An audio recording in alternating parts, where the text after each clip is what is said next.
Salut à tous, alors on est enfin d'arriver sur une vidéo pour tester cette ArcGIO Neo N1 qui est le deuxième modèle sur la marque ArcGIO. Comme vous pouvez constater, cette marque est plutôt une exclusivité sur nos sites. Les caractéristiques majeures de cette marque, c'est que tous les smartphones sous cette marque adopteront une ROM, ça s'appelle Leonardo. C'est une ROM développée par notre propre équipe d'informatique. C'est une optimisation de Android Jelly Bean. Donc, au niveau de spécification, ce N1 n'a pas beaucoup évolué par rapport à son prédécesseur. En fait, je ne me rappelle plus du nom de son prédécesseur, mais on est toujours sous un processeur quad-core l'entrée de gamme qui est le MediaTek 6522 et on est toujours sur un écran 5 pouces en HD.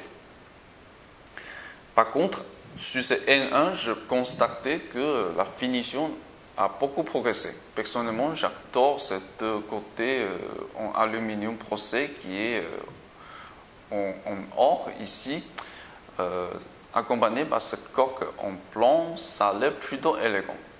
Mais au niveau du design, il n'y a pas grand chose à raconter là-dessus. Apparemment, ça ressemble à un modèle populaire chez Cupol. On avait testé ce modèle il y a quelques mois. On va démontrer la coque tout de suite. Ici, voilà, c'est un emplacement double SIM qui est plutôt bizarre, je trouve. Moi, j'ai déjà inséré ma carte SIM ici. Je trouve que ce n'est pas très facile de l'insérer à la carte, ni retirer la carte. Donc, apparemment, on a un emplacement de SIM standard plus un micro SIM ici. Ensuite, ça, c'est l'emplacement pour le 4 microSD, mais ce n'est pas indiqué ici. Voilà. Donc, ici, on n'a pas de l'indication sur les fréquences compatibles, mais on trouvera ça un peu plus tard. Donc, pour l'info, pour les accessoires, dans la boîte, on trouvera, à part de chercheur, l'écouteur et aussi le câble micro-USB, on a aussi deux batteries. Et aussi une coque avec un flip cover. Je trouve ça c'est assez sympa. Donc, c'est le moment de montrer une batterie et c'est parti pour le démarrage. Ok, c'est parti pour le démarrage. Alors, la première chose qu'on voit, c'est le logo de Leonardo. Ça fait plutôt joli, je trouve, avec un effet de l'ampoule néon. Ça, c'est le thème de cette ROM. Et aussi, comme vous pouvez constater, on est sur la version 1.0. Ça, c'est la version de D-pad. Et j'en suis sûr, on aura des mises à jour. Donc, ça, c'est l'animation de démarrage. Ok, après une courte animation de démarrage, on est arrivé sur un écran verrouillé. Mais je crois le chargement, c'est pas encore fini.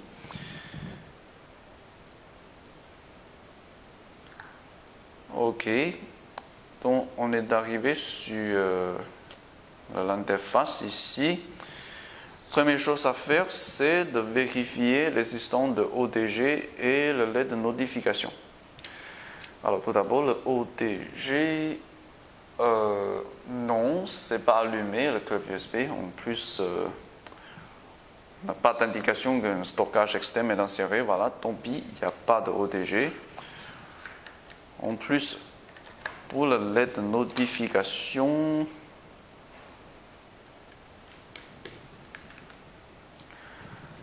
ok, apparemment la batterie est en charge, mais c'est dommage, on n'a pas de LED de notification. Voilà, c'est confirmé, pas de LED de notification ni ODG. Mais franchement, ce que je trouve étonnant, c'est l'écran. Personnellement, je suis surprise de voir un tel écran qui est plus que correct sur un modèle à un tel prix. Franchement, pour la fuite de lumière, c'est quasiment inexistant. Je ne peux pas constater de fuite de lumière sur cet écran. Et aussi, le noir, c'est assez profond. Pour les autres couleurs, comme gris, rouge, vert, bleu, voilà, ça c'est plutôt bien saturé. En même temps, on garde une très bonne luminosité, même en mode automatique. Voilà. Franchement, pour les contrastes de couleurs, c'est plutôt pas mal, je trouve. Angle de vue, c'est plutôt correct. Bref, l'écran, ça doit être le point fort de ce modèle. Ça, c'est ce que je trouve. Et ensuite, je vais traiter les caractéristiques qui sont plutôt uniques sur cette Leonardo ROM. Donc, tout d'abord, on a l'application qui vous permet de changer instantanément de divers thèmes pour l'interface. Donc, je vais essayer de changer à une thème qui est plutôt geek, là, technologie, voilà, je vais voir ce que ça donne. Donc, ça donne plutôt une impression de film science-fiction comme Tron, voilà. Et au niveau esthétique, je trouve que c'est plutôt cohérent, voilà, les écrans sont donc carrés avec les lignes, voilà, en bleu. Et on a un fond d'écran qui est plutôt noir avec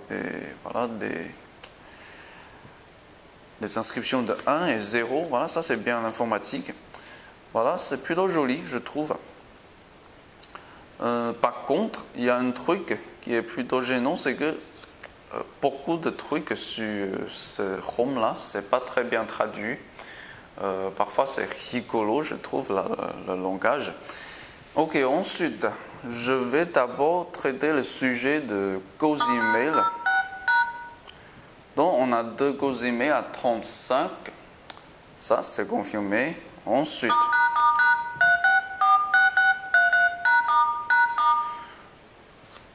pour les fréquences compatibles, pour la 3G, malheureusement, on a bas de 900. Ça, c'est confirmé. On n'a que 2000, 1900, 850, 800, voilà. Et pour le GSM, c'est quad-band classique. Donc, bas de 900, désolé. Mais peut-être on aura un modèle dans le futur qui sera compatible avec la 900, je ne sais pas.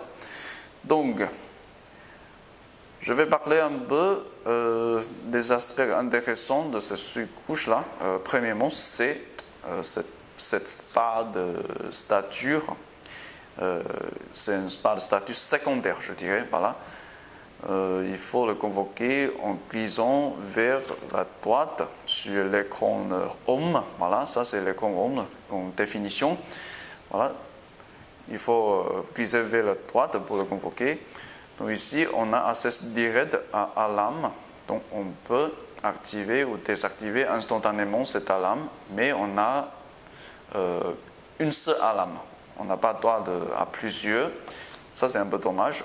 En plus, celui-ci, en fait, c'est le programme de conservation de la batterie. Il n'y a rien de très mystérieux, franchement, mais le problème, c'est que cette ROM n'est pas très bien traduite. Donc, vous aurez peut-être du mal à comprendre ce qu'il dit là-dessus.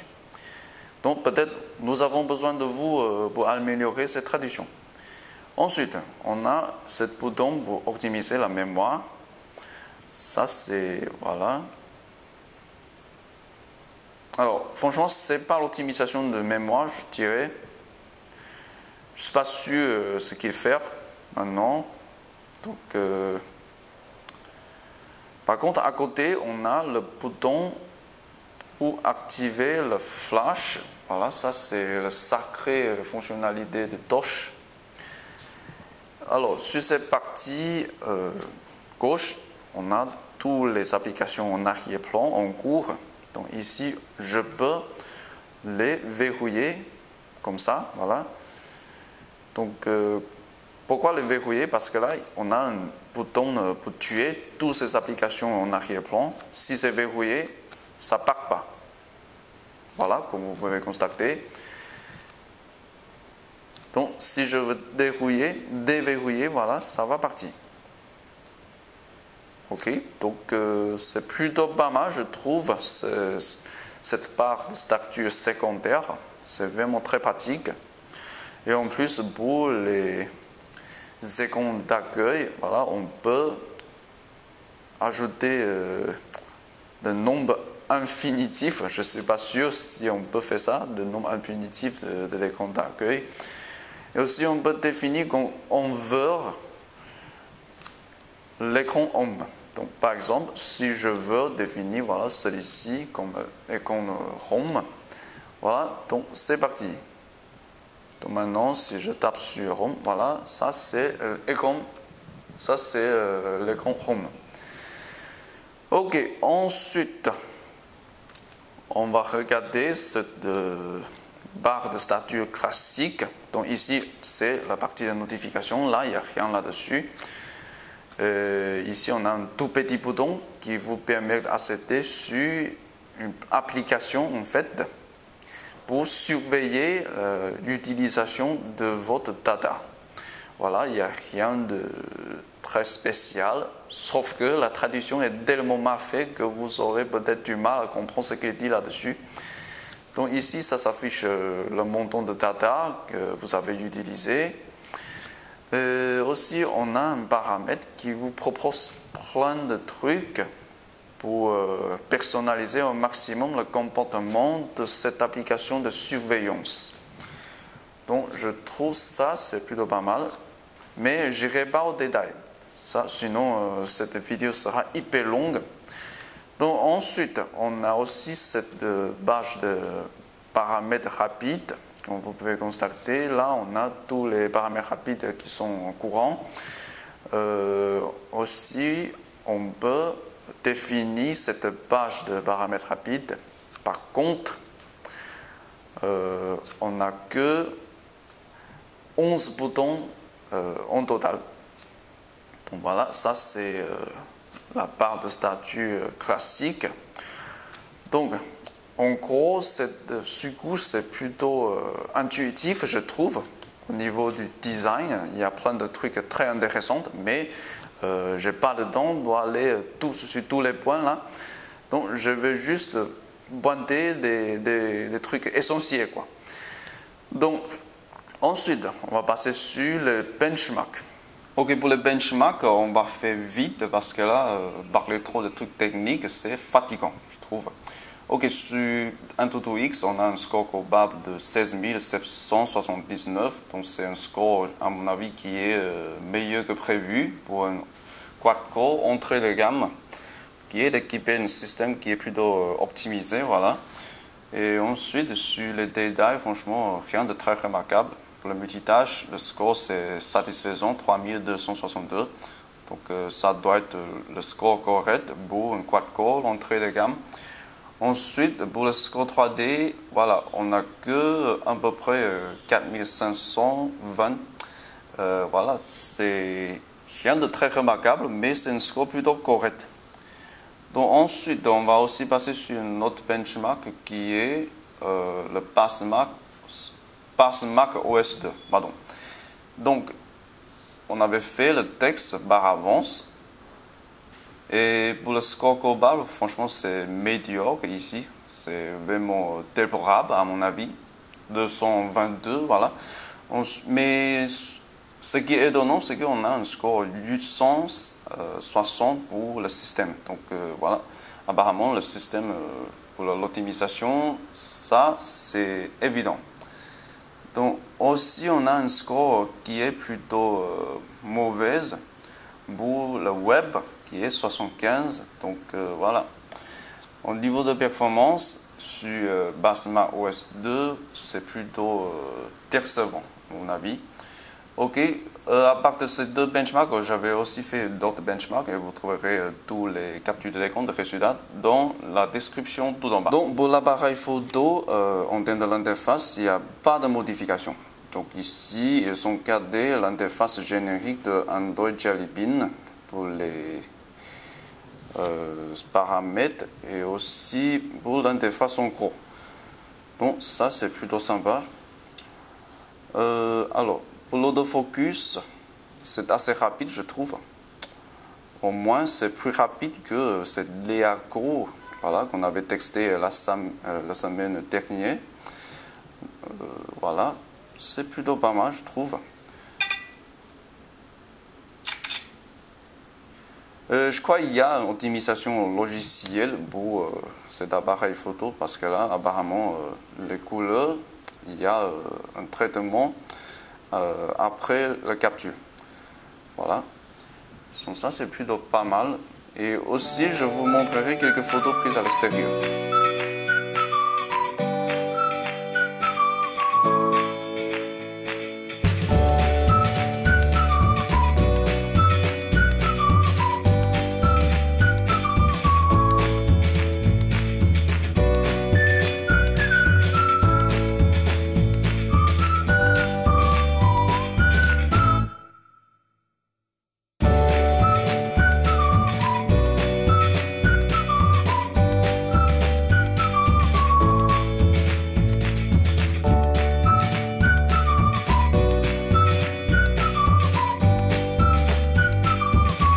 Pour le texte vidéo HD, on va présenter le même fichier qu'on avait montré plus tôt sur cette vidéo, mais avec le son.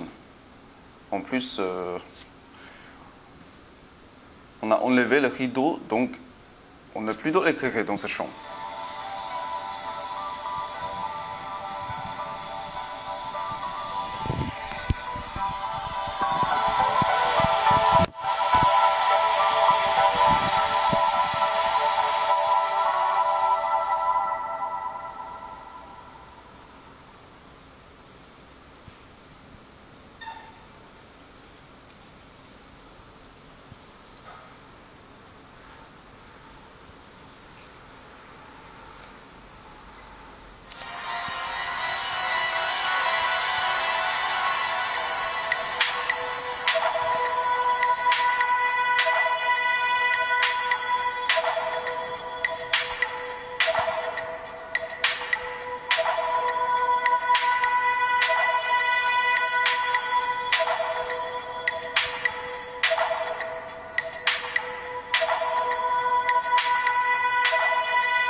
Pour perso, j'ai rien à dire là-dessus. Franchement, c'est juste magnifique cet écran, je trouve. Sans aucun doute, l'écran, c'est largement de vent majeur de ce smartphone, quoi.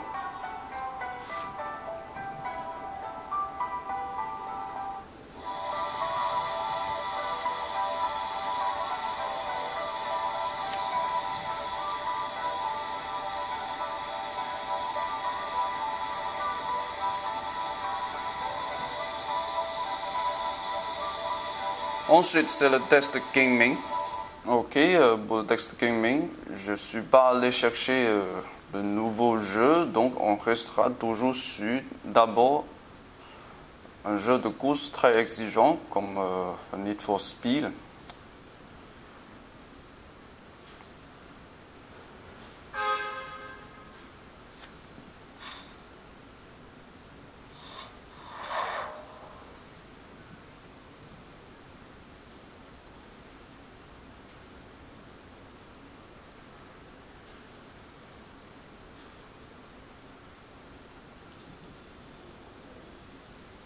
Alors, il y a le réglage avec le son qui n'est pas fait apparemment.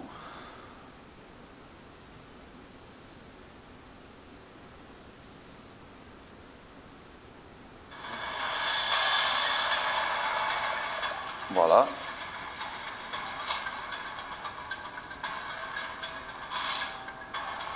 Ok, c'est parti.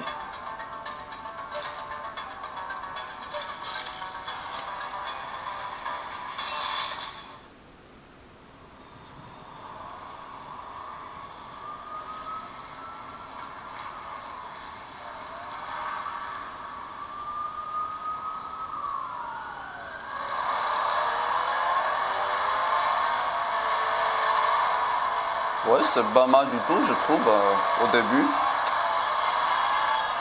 Pour un quad-core, l'entrée de gamme, voilà, on a une graphique comme ça. C'est quand même impressionnant, hein, je trouve.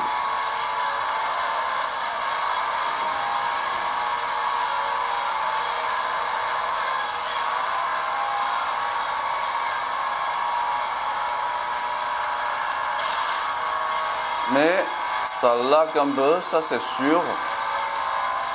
Ça manque quand même la puissance.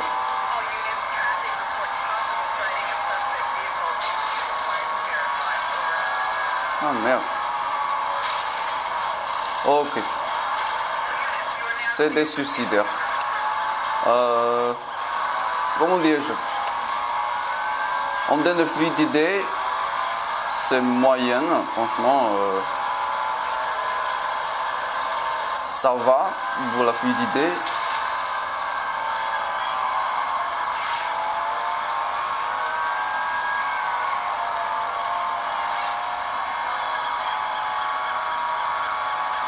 En plus, l'écran c'est juste magnifique.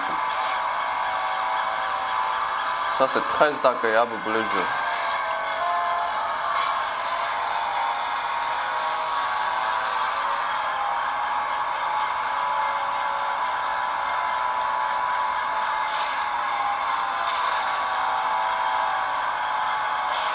Voilà. On n'est que sur la moitié de cette course et là je crois on a détruit 60% de cette voiture déjà. Donc bravo. Mais en tout cas pour le texte gaming je crois il n'aura pas de gros problèmes pour le jeu 3D là. Comme vous voyez maintenant on est plutôt fluide pour le jeu comme Need for Speed. Enfin. J'ai ma vengeance et je me suis fait tuer.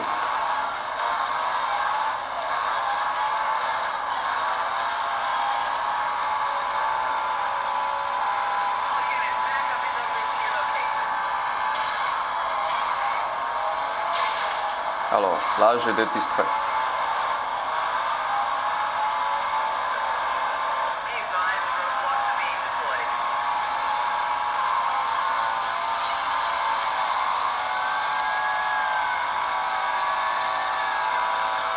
Oh merde.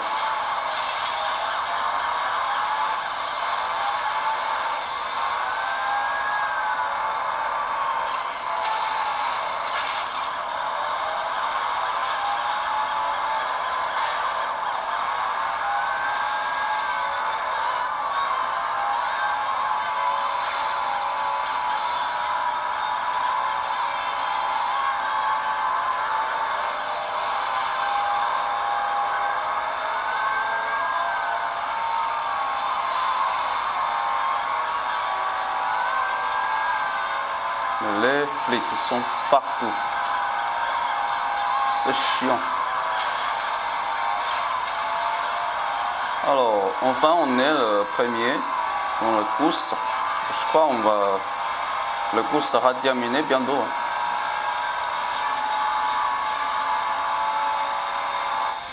Et voilà. On est arrivé à la fin avec des jambes cassées. Donc, pour le texte de jeu, je dirais c'est top. Bon, ensuite, c'est le texte Wi-Fi et Internet. Donc ici, on est toujours connecté sur un réseau qui est plutôt puissant. Et on est le seul utilisateur connecté là-dessus. Donc c'est parti, je vais d'abord essayer Google+. Mais il faut que je trouve le proxy d'abord.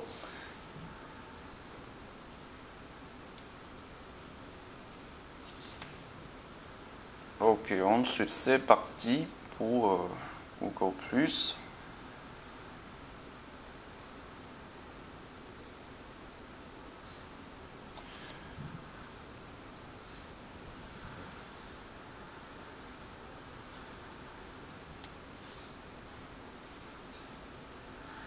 Ok, c'est assez rapide le chargement. Alors, est-ce qu'on peut voir plus de l'image, quoi? Ok, c'est aucun problème. Hein. Là, je trouve Voilà, même avec les images GIF, c'est assez rapide. En plus, avec un écran comme ça, c'est top, je trouve. C'est vraiment... c'est idéal pour le surfing, je trouve, ce modèle-là. Ensuite, on va tester aussi... alors, le Play Store.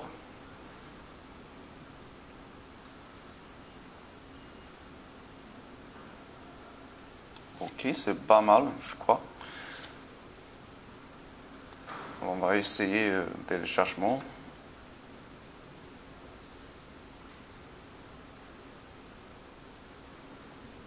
Alors, il y a un problème avec le téléchargement pour certaines applications.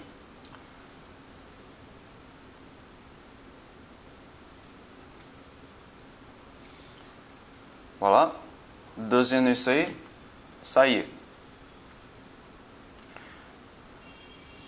Donc, OK pour le texte Wi-Fi avec le Google Play.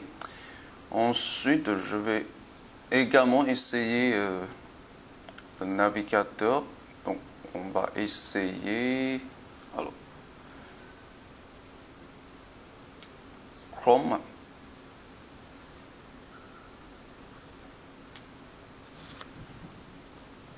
Alors, c'est pas très facile de taper avec le stand.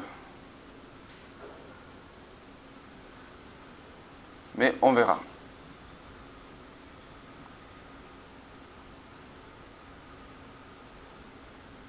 Ok, pas mal du tout. Moins de 10 secondes, on est arrivé sur la version mobile. Ensuite, est-ce qu'on peut visiter la version bureau?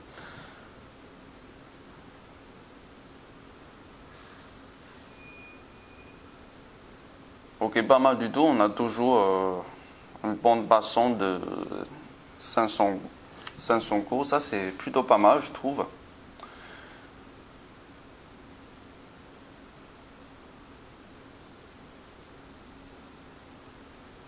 Ok, toujours en train de chercher.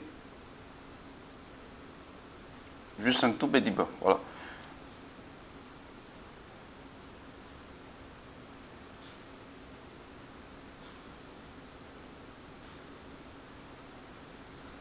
Ok, pas mal du tout. C'est assez rapide d'arriver sur cette page. Hein. Wow, cette page est un peu chaude, quoi. Donc, pour le texte Wi-Fi d'Internet, je ne vais pas avancer plus loin là. Donc, c'est plutôt pas mal, je trouve.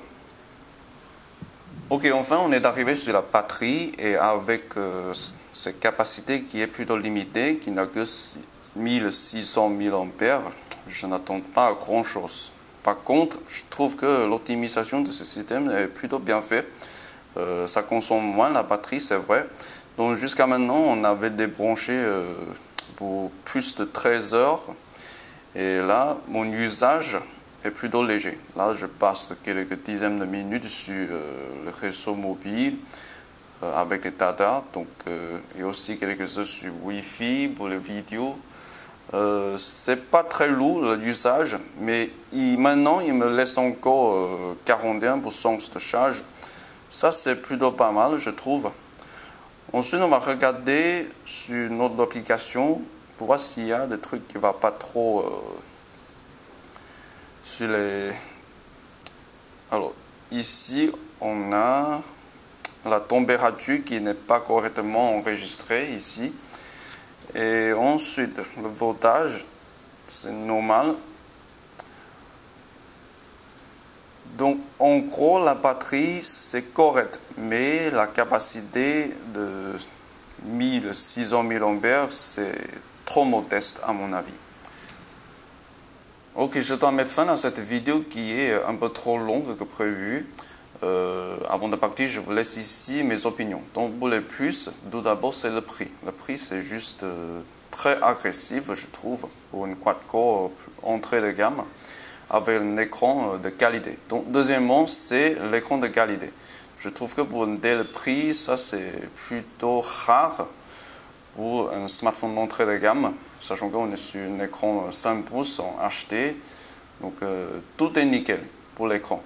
Et troisièmement, c'est sans doute ce système d'exploitation qui est optimisé pour Android. Comme ça consomme moins la batterie et aussi on a plein de trucs qui est plutôt sympa.